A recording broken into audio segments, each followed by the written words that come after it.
বিশ্ব যেন সত্যি এগিয়ে যাচ্ছে এক অদৃশ্য বিপর্যয়ের দিকে।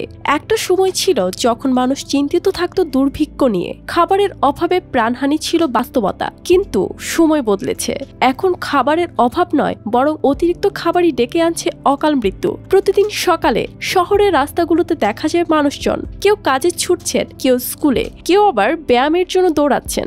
দোকানের জানালায় চকচকে কেক, পেস্ট্রি, মোড়কবন্দি খাবার সারি সারি। কিন্তু এই চকচকে মোড়কের আড়ালে কি লুকিয়ে আছে?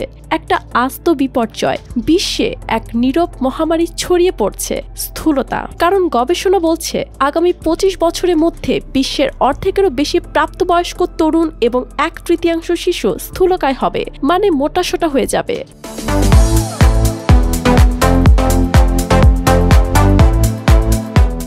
বাড়বে অকাল মৃত্যু, দেখা দিবে টাইপ 2 ডায়াবেটিস, হৃদরোগ, উচ্চ রক্তচাপ, এমনকি ক্যান্সারের ঝুঁকিও।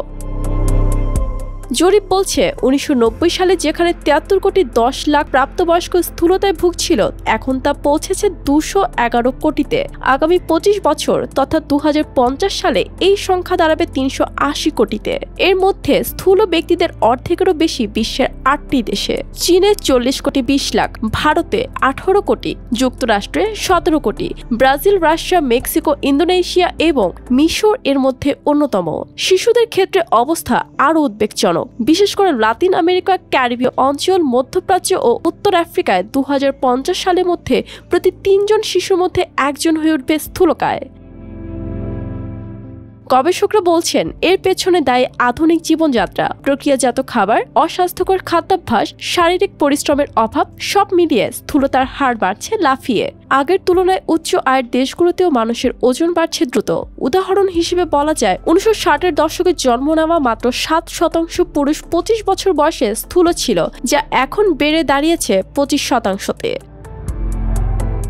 তবে সবচেয়ে বড় চ্যালেঞ্জ দরিদ্র দেশগুলোর জন্য। ওয়ার্ল্ড ওবেসিটি ফেডারেশনের মতে স্বাস্থ্য, অর্থনীতি ও সমাজের উপর স্থূলতার প্রভাব ধনী দেশের তুলনায় দরিদ্র দেশগুলোর জন্য ভয়ঙ্কর। প্রশ্ন হচ্ছে, আমরা কি ব্যবস্থা এখনই নেব, নাকি আরও অপেক্ষা করব বড় কোনো সংকটের জন্য?